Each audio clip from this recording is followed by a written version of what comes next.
Welcome to this presentation on self-service infrastructure using Pulumi Automation. A bunch of you probably have a question on what that even is. I had in the beginning, of course. And I will, of course, go through more detail what that means during the presentation, of course. But in short, it is how you can use and leverage Pulumi to create infrastructure on demand for developers and other users if needed. So there will be some kind of why you need it, how you do it, and then also some kind of demo in the end. The agenda is this, like what is the problem, at least from my point of view.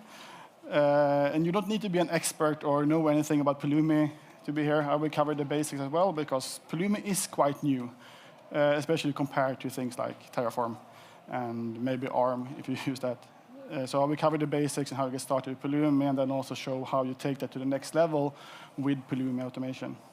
Would anyone here, like yesterday, looking at Paul's stack and talking about Pulumi in general? Good. So someone knows what Pulumi is about. That's good. But as I said, we'll go through why I think you should care about this, what is the problem, then we'll go through the or a solution to it at least, and finish up what is Pulumi, what is Pulumi Automation, and also some kind of demo, and hopefully have time for questions. I will try to follow along if you have your hand up, but it's really hard to see with the spotlights. I sort of burn my eyes every time I look up. So if I look down, it's not because of you, it's because of the spotlights. But first, who am I? And why am I here today? I am from Sweden, 39 years old, but also 3 months old Norwegian. I had a rebirth in a way. I got the Norwegian citizenship 3 months ago. I have been quite active in the community here in Norway, doing a lot of coding both at work and after work, but had to transition more to diapers and other things the last couple of years during the pandemic. I am really fond of sort of good technical solutions and programming language, especially the functional kind, if you like. What I'm really passionate about is sort of delivering value and also helping others delivering value. And this talk is more about actually helping others and enabling people how they can deliver value easier. And that is sort of what I try to focus on to some extent at Elkjøp, where I work at the moment, and it's really interesting challenges. And Elkjøp is like the Nordic's largest retailer for you who are not from Norway or Sweden. And we have stores both in Norway, Sweden, Denmark, Finland, Faroe, Greenland, in a lot of places. So, what is the problem that I want to solve? And as a developer, I think this might actually be a problem you haven't thought too much about. As an operations guy, maybe a little bit more.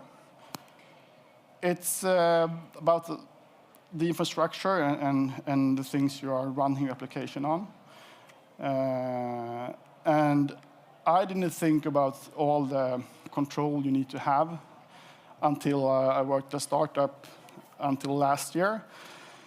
And then we sort of gave everyone, all the developers, full access, basically, to our cloud environment. And we had access control based on individuals. And yeah, so we did everything without control. We have pretty good pace to some extent, but it also gets quite chaotic if you continue to do that over time. We were, of course, aware of it, that there was a problem. And we were aware of it quite early. But we weren't competent or didn't know enough of what tools to use to solve that problem.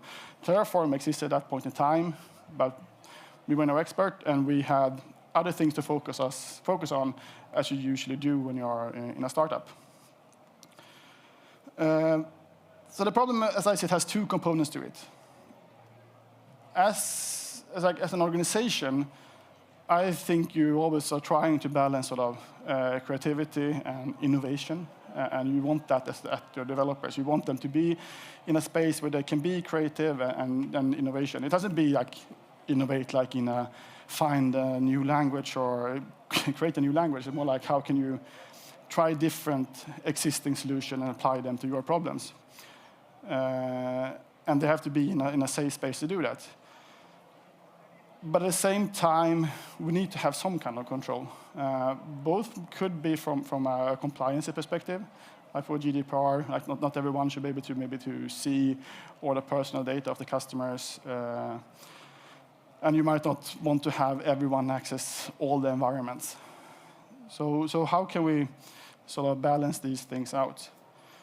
And when you're introducing some kind of automation, of course, you want to make everyone's lives easier. It's not about like having the control of everyone. You want to enable them to deliver faster. That's what it's all about. It's not really about taking control over the users.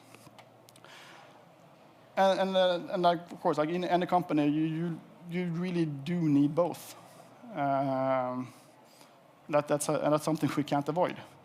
It doesn't matter how much, at least I try to argue to some extent. I really towards the innovation part, but yeah. But you have to do it right, I think, to be able to retain talent over time. So what happens if you don't have these things automated?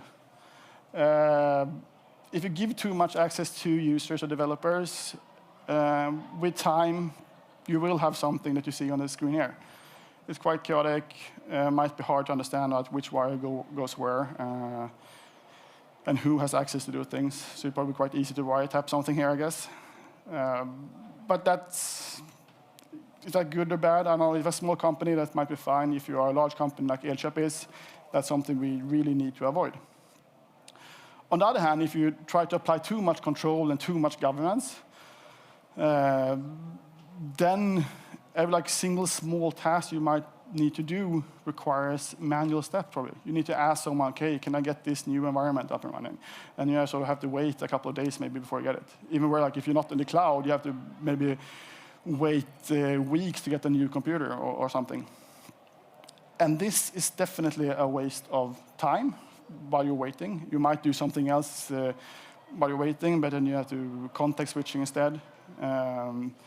And it's a waste of money because the person who actually has to do this work has to do the work. And that also costs time and money. And this, I think, will lead to less innovation because you will lose some kind of engagement and don't be as inspired to do great things. And that's a shame. Like, we really want people to be more innovation, but in a safe environment. I really like this quote from Bjarte Buksnes, the man behind Beyond Budgeting, I think. That control is expensive, but trust is free. And what that means is basically try to trust people, of course, instead of like applying too much control on everyone and sort of punish everyone and slow everyone down. You can instead trust them, and then if you have 1 or 2% that are breaking the rules, you sort of take care of that.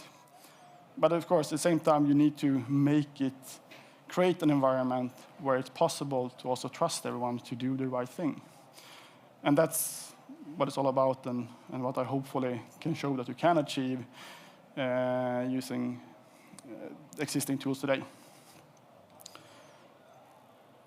So the real question is, like, how can we enable people without being in the way? And my suggestion to this, as I might have already hinted about, is to automate things.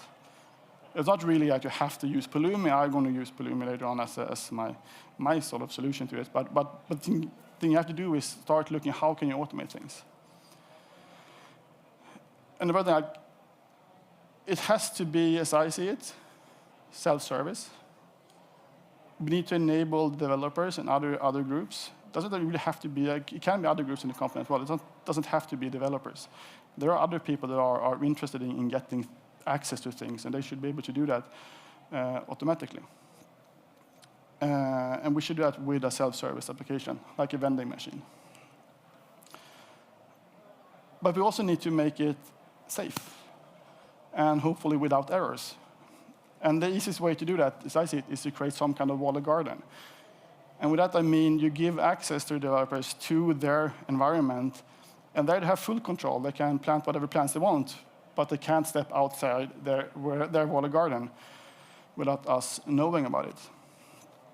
And I don't think that's just trying to control them. It's more trying to prevent them from doing stupid things, which I think is a different thing than trying to control and prevent someone. Because within their garden, they have full access to everything. They can do whatever they want.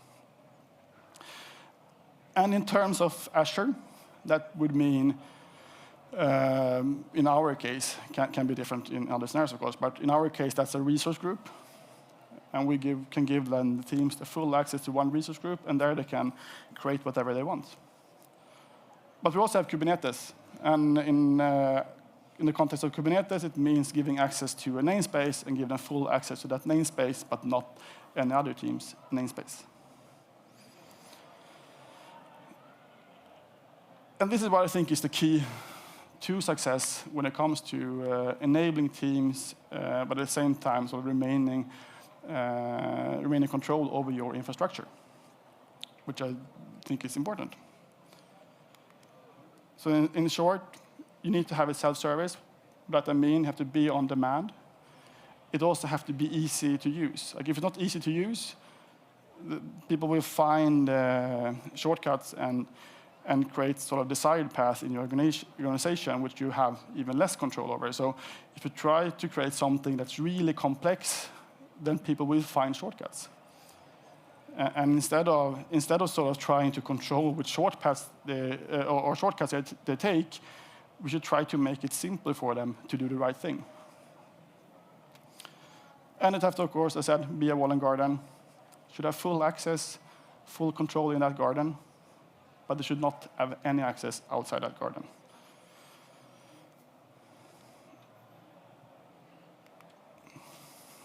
So how can you do it? My answer to that is that we can use Pulumi. And it's a great tool, which I've been using for almost 1.5 years now, I think. But what is Pulumi? And this is how Pulumi describe it on their website. It's a modern infrastructure as code where you create, deploy, and manage infrastructure on any cloud using familiar programming language and tools. So any cloud, I don't think it's really accurate. It's more like any sort of cloud service that they have support for. They have, of course, all the major cloud vendors like Azure, AWS, and GCP, but you can also do things against GitHub or Opsgenie or a bunch of other different providers. So basically a lot of things that you run in the cloud. And with familiar programming language and tools, that means that you can use a programming language instead of a static YAML file or something. So you can use something on .NET, Python, Go, or on Node. I sort of modify this slightly because I think this is more accurate. So it says modern infrastructure as software instead of code. I think I've seen some representative from Pulumi also using this phrase instead sometimes.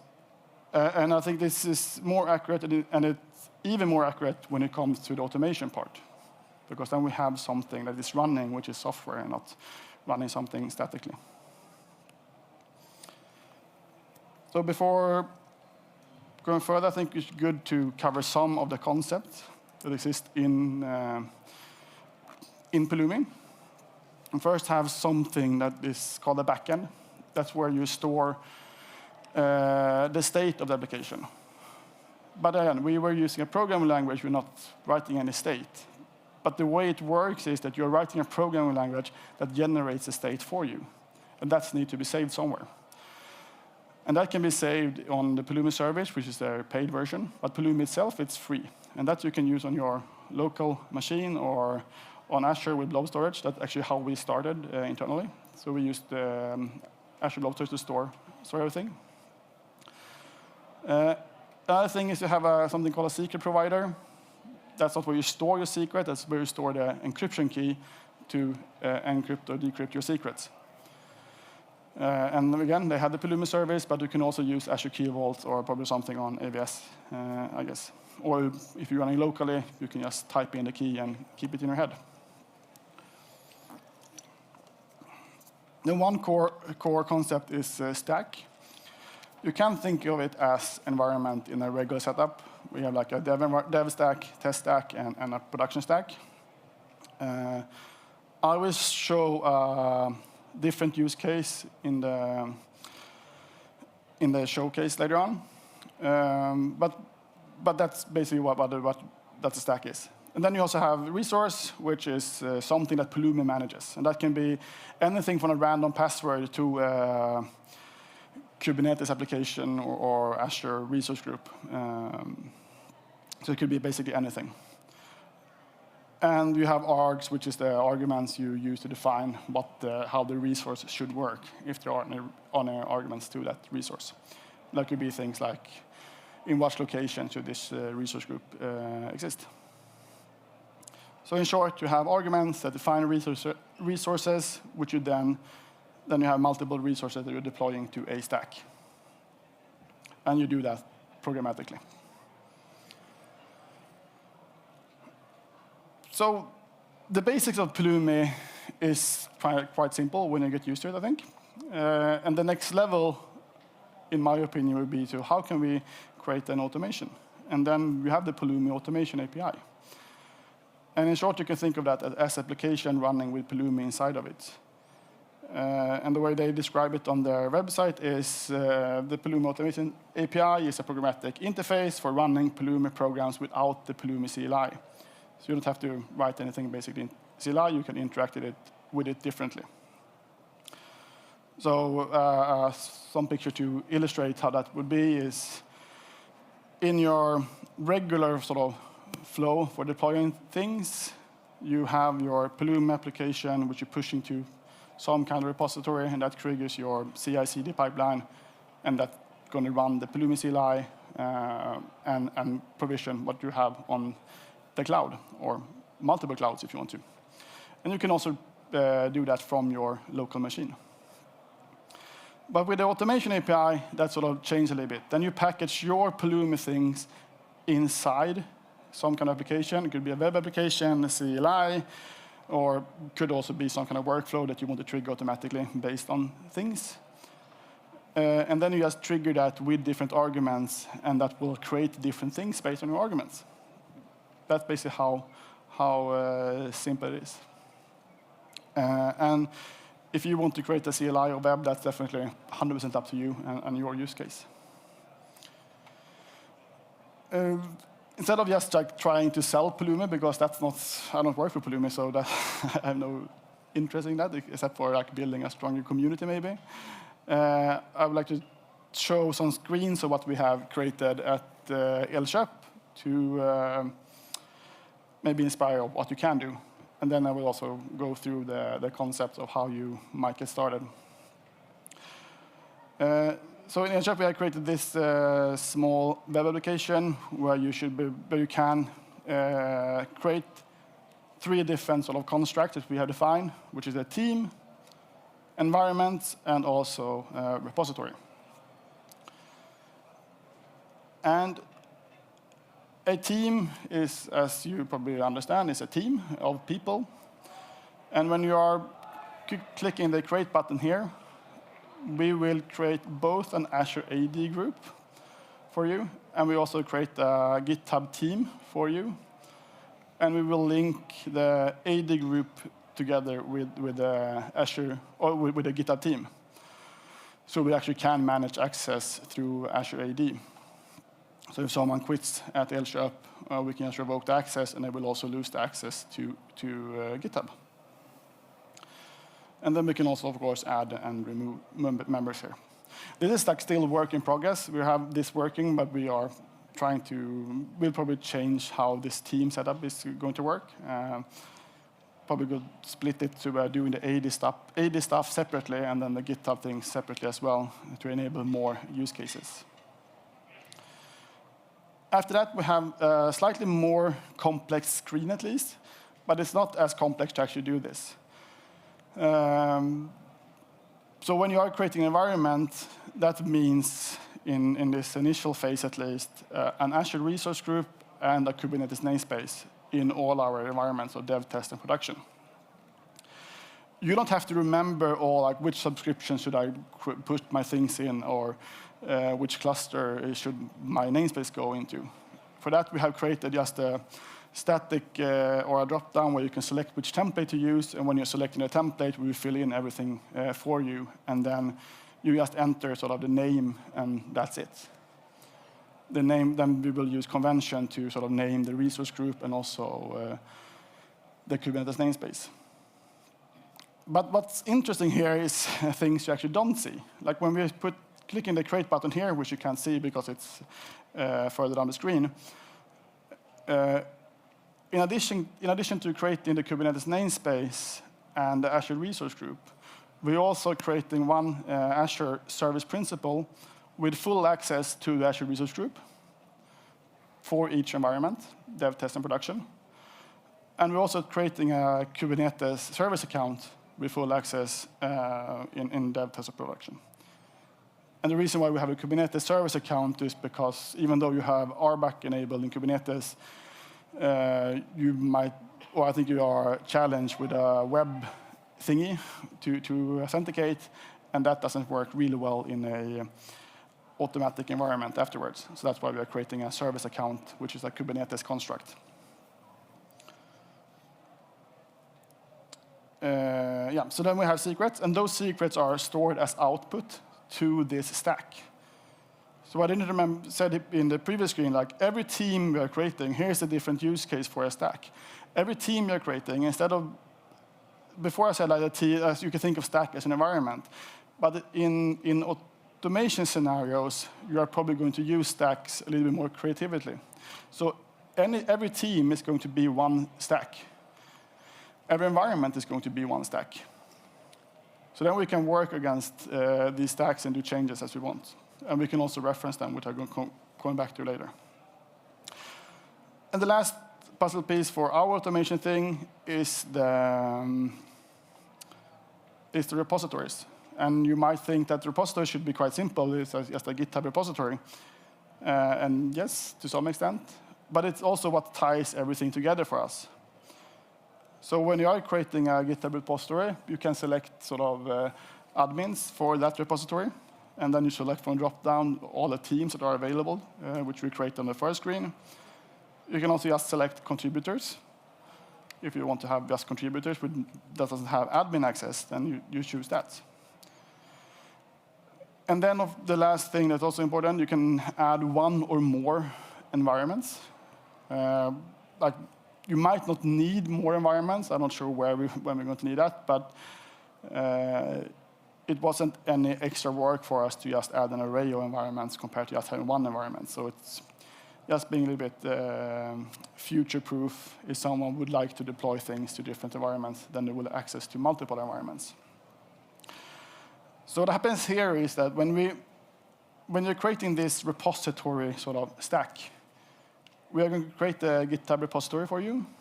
We're also going to add the admin and contributors in the access list for this repository. And we're also going to create GitHub environments for the environment that you have in this list. So if you have like a dev test production environment that you've selected, then you get a dev test in GitHub. And the credentials I mentioned during the previous screens, those will be mapped up as secret in GitHub. So here you see on the screen here, like we have dev, test, and production environment, and the ASP.NET template dev secret that contains the service principal and the service account credentials. Those are that's only available in the dev environment. And then one for test and one for prod. So when you are running this in a CI/CD pipeline, you do have full access to your environments, but you can't, by accident, deploy to your test environment from a production environment. And that's, I think, is a good thing. We enable a team to actually do the right thing.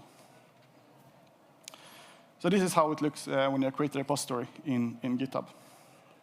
And then if you would have chosen more than one environment, you will get more secrets, of course. A small picture illustrating how it works is that you have the developer to your left, I think, and that interact with our automation app, which is running Pulumi. That's going to create the GitHub team, as I mentioned, the environment, and also repository. And then the same developer can go to that GitHub repository and push some code or whatever, and use GitHub Actions to access the secrets in the specific environments, which would then have access to the resource group and the namespace that you have created. And yeah, that's basically how simple it goes. And this is just a starting point for us. We have been working on this for a couple of months, I would say. We're definitely going to add more things that we think should be a bit streamlined, like Kafka topics maybe, or Azure AD applications are things that we want to add to this. And the list can just continue based on our imagination, I would say. I think that was most of the slides I have. So I will,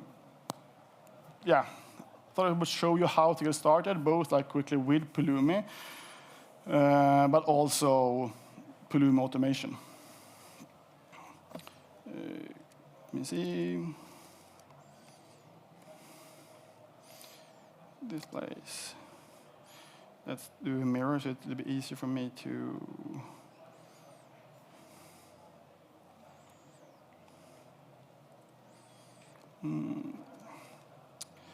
So here I have a completely empty directory. So to start with Pulumi, if you have installed a CLI, it's quite easy. You can just Pulumi new, and that will give you a list of all the different templates available for you that you can start from. But since this is a basic tutorial, we will actually start from a completely empty template, which is just a TypeScript template. Called NDC demo is fine, and just use the dev stack. That's perfect. So now we got a couple of files here, a standard package.json file, Pulumi YAML, which defines the actual Pulumi project. And then we have the index file for where we're going to do the actual code. I will actually install one more thing, since I know it's going to take a minute or two, so I don't have to wait later on. We are going to use the Azure provider later on, so I will add that to the project so it can run there while we're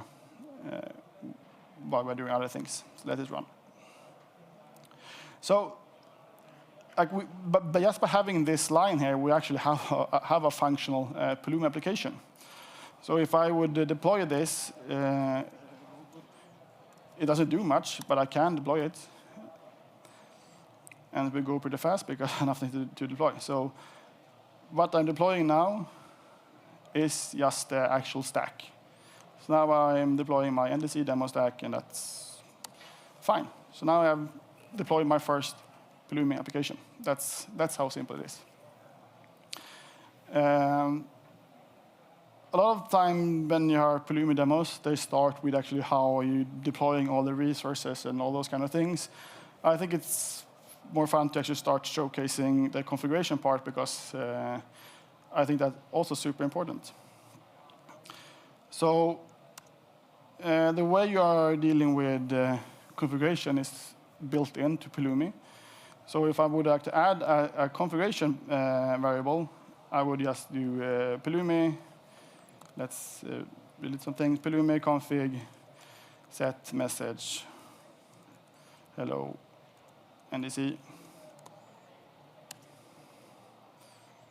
And then when I ran this command here, I got a new file, which says NDC message hello NDC. And the things before here, that's a prefix, basically. Since it's the same as my project name, this is what I can access on sort of root scope for configuration. So to access this inside Pulumi, I will write something like this. you create the configuration. I don't have to pass in any kind of namespace here because this will then create sort of the root scope configuration, which are all the variables in the NDC demo colon space in my configuration file. And if I do a Pulumi app now, I will do -yes to, so I don't have to do the preview. I can just deploy it right away. I will not deploy any resources, but I will have an output variable, which is super exciting if you ask me. Not really, but it's a little bit exciting. So I don't know why it's, oh yeah, because it's had probably added, yeah. But it's almost there, hopefully. Yeah, so now I got an output. And this stack is then accessible on my stack. So you can whenever you want, look at the stack.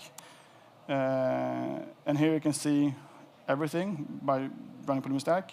And to look at only the outputs, you can do Pulumi stack output, and that shows me my message, hello NDC. But most of our configuration variables, or at least a lot of them, are or should maybe be secrets. So how do we do secret handling? For that, you just change this to the secret. And now you actually just need to change this from get, do a get secret. And if you do a Pulumi up now, this will be then encrypted with the, or it's actually, it was encrypted using the Pulumi service. So now here you have my secret variable. I don't know how to decrypt that. But I can actually see the variable. Since I am logged into the service, I can both check the actual configuration by doing config show secrets, and that will show the secrets, hello NDC. If I don't have the show secrets, it will just say this is a secret. And the same things goes for stack. Secret, as I see here, and then so secrets. Which see, so it worked. That's fine. Okay, so now we know almost all there is to configuration for Pulumi. It's really simple, but also very powerful in my own opinion. And there you can basically store, yeah, whatever, I think. It is done properly. But let's see how you actually deploy some kind of resource. Let's start with an Azure resource group. I will actually show something that Paul forgot to show yesterday. When you're running this now, I will only be deploying resource group, I think. Maybe something else in the end, we'll see. Since the concept applies no matter what resource type you're deploying. And resource groups are quite fast to deploy to because that's more like a virtual construct than compared to a virtual machine where you actually have to spin up something. Yeah, so this was sort of expected. To deploy something in Azure or resource group, you have to specify the location, where should it run. And you can do it in two ways when it comes to Azure. You can either provide arguments, so I can say West Europe here, or you can also do it directly, which I recommend. Set it on as a config variable, and then the actual provider will see this and use this for all your Azure resources. You don't have to specify the location every single time. So now I added it as a config variable, saying Azure Native. That's the name of the provider. Whenever you want to use location, use West Europe. So if I run up now, it should work. And the name of the resource group could be NDC RG, but we'll see. I said could be intentionally, because I have, yeah, so now it's done. Now I just hope that the eventual consistency thing is fast today at Azure Resources. Oh,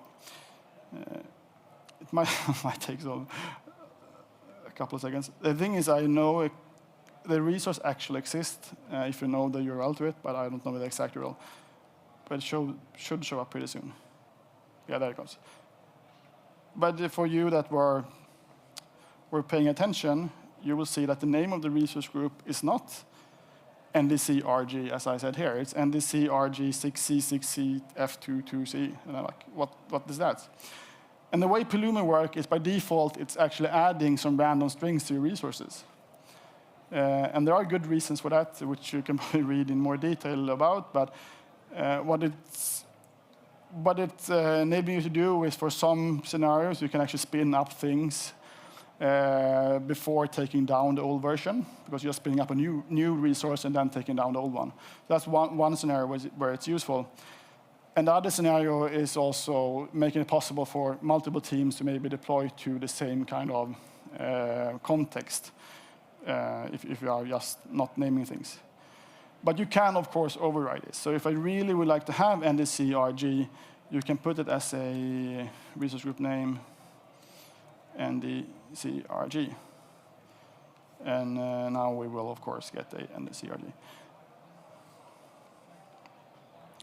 And I think it should go pretty fast now.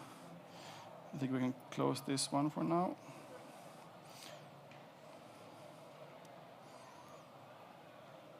And then, so it's going to replace this one. So now it's deleting the original one, and then it's also going to create a new one, of course.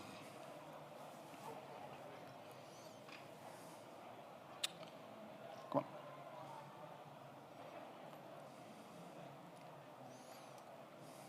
Yeah, so now it's on. And this doesn't work. Instead of waiting for the eventual consistency in the list, this time I actually know the exact URL, so I can just change it. So here we have the new resource group. That's cool, I think. And since we now have the actual power of a real programming language, it's quite easy for us to do things like just to create, like, let's say 5 resource groups. I don't think like that's maybe what you want to do, but there are definitely scenarios where you do want to create multiple things of things with slight variations based on things. So plus y, and now you actually see that I'm going to replace the first one. I was going to delete that one and create 5 new.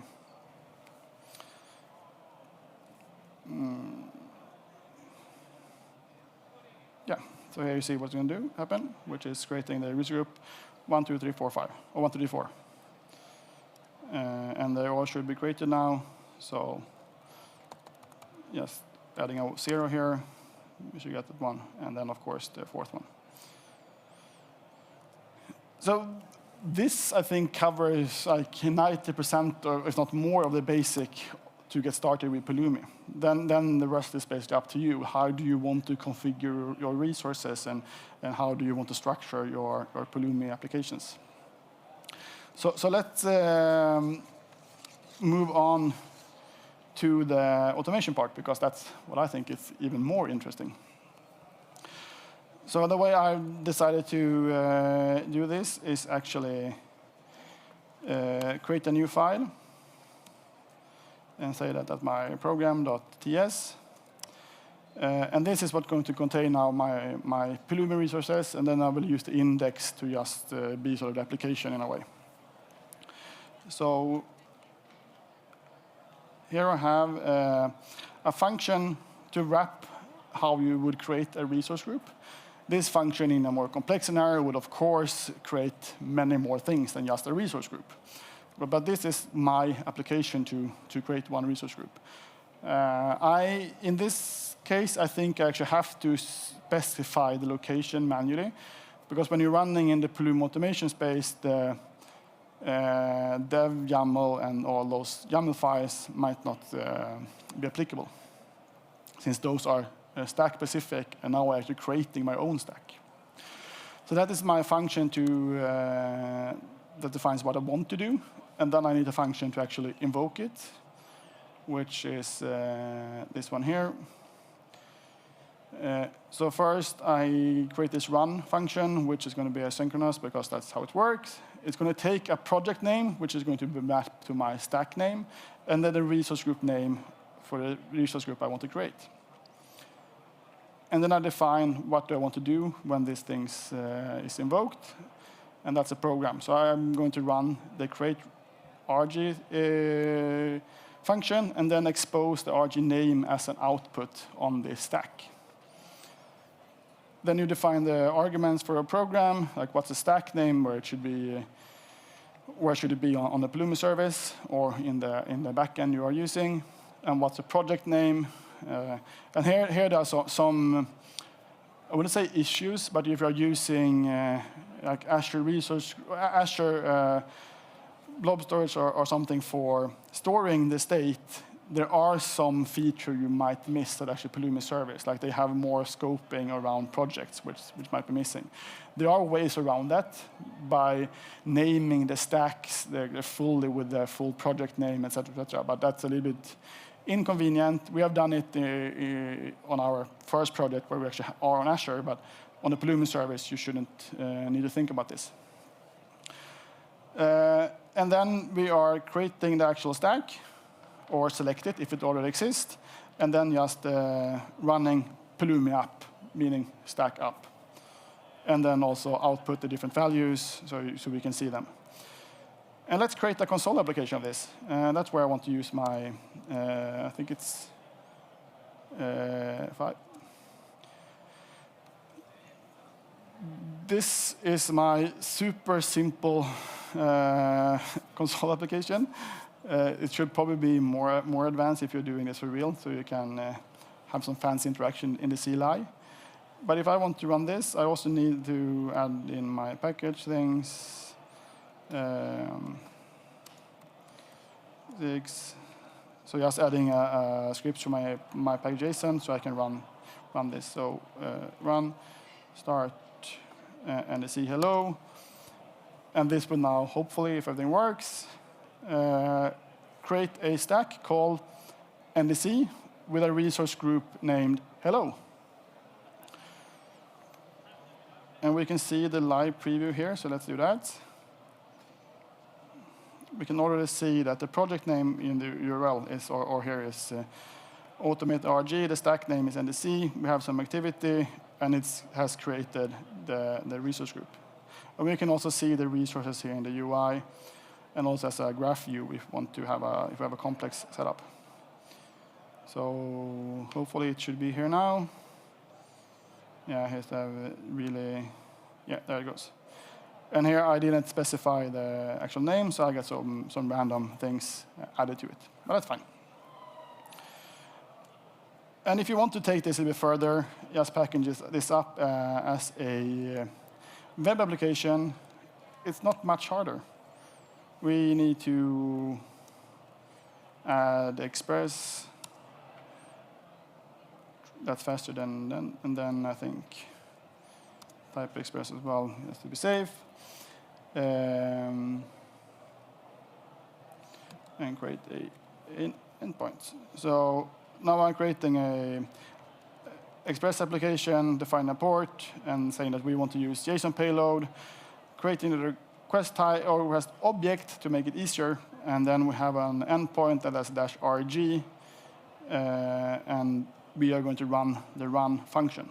We need to make add a reference to that one. Why didn't it recognize that? So let's import run.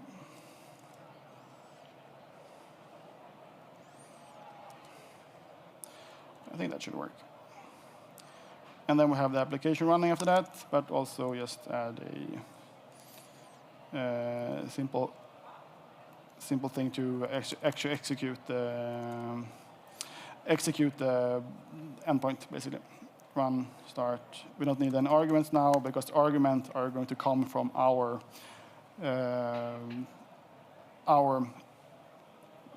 request.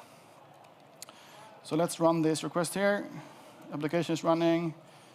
REST client, send request. And here we see the request payload. And we are trying to rename the stack to my RG now instead of the first was hello, I think. Yeah, and this is going to then be deleted, and we are going to have a my RG resource group.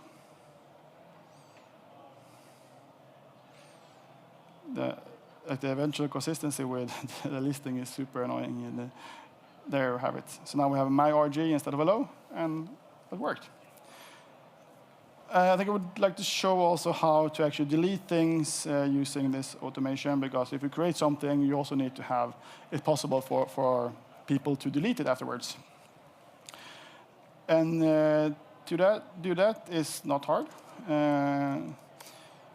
You just use this snippet that I have, and everything should work. Now, the program, when you're defining here, as you see, doesn't do anything. And that's because, like, in the state file for Pulumi that we have stored, it actually states exactly what exists in Pulumi. So Pulumi knows what to do when you want to delete it.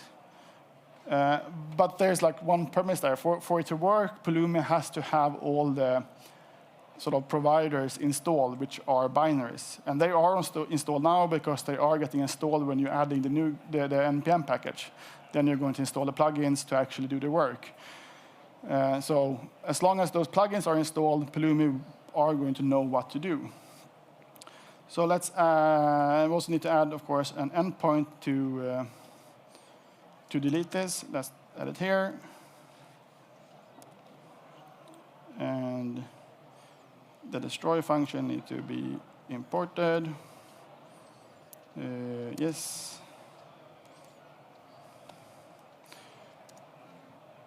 Oops. And now I can actually delete my stack, hopefully.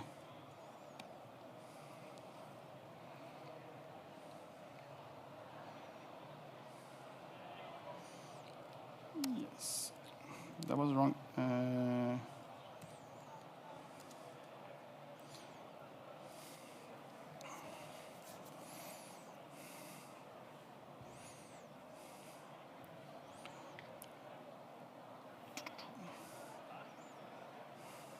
Yes, so now it's going to delete. Since I do have a little more time, I thought I would improvise the last demo part.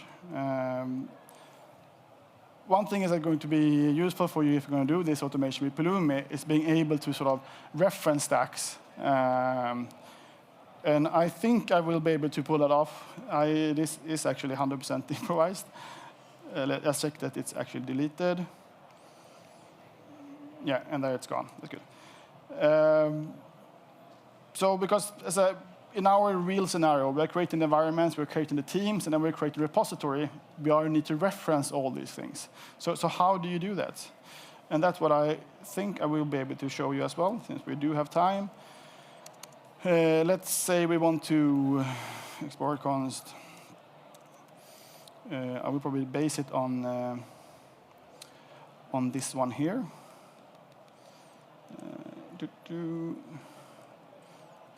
And let's use this create RG as well. RG, let's call it 2, just to have something different. And 1, 2. So now I would like to have my really sophisticated application that are going to create a new resource group that has the same name as the previous one, but we are adding something to it, just for the fun of it. So the first thing we need to do is have a stack reference. That was not what I wanted.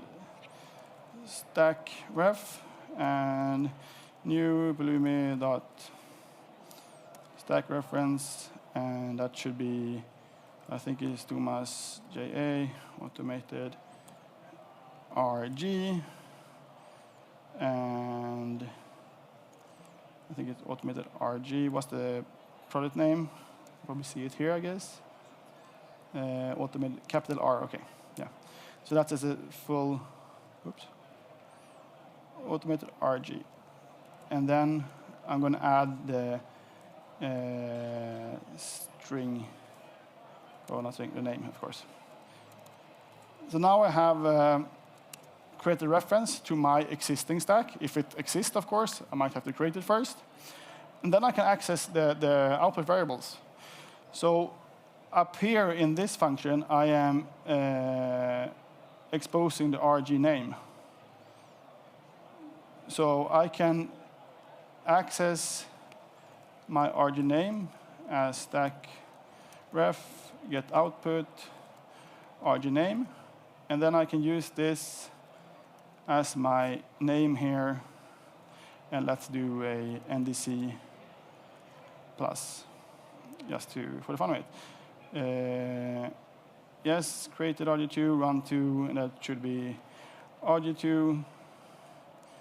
And if we now just duplicate this RG with RG2, I think this will actually work.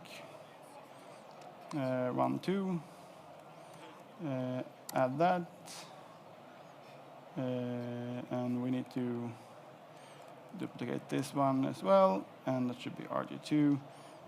And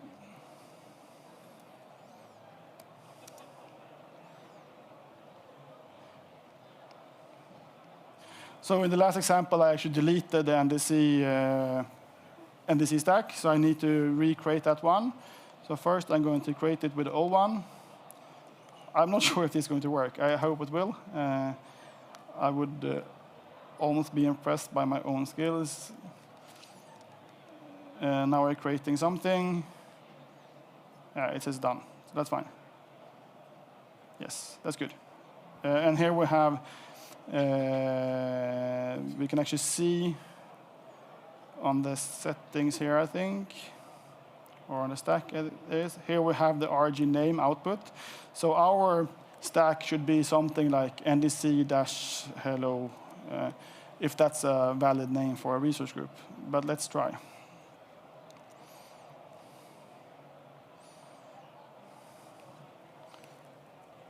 Didn't I call it? RG2.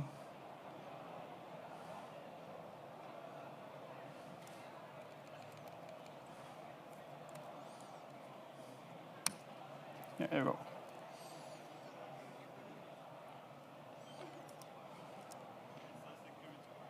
Okay. Yeah, so this doesn't really work because I need to. I am trying to overwrite my existing name. So let's create the stack name plus NDC and stop. But I try to have the same stack name for this other stack, and that's won't work, of course. So that makes sense. And now I think it will work. So now I'm creating the NDC, but for some reason, failed to read resource, blah, blah.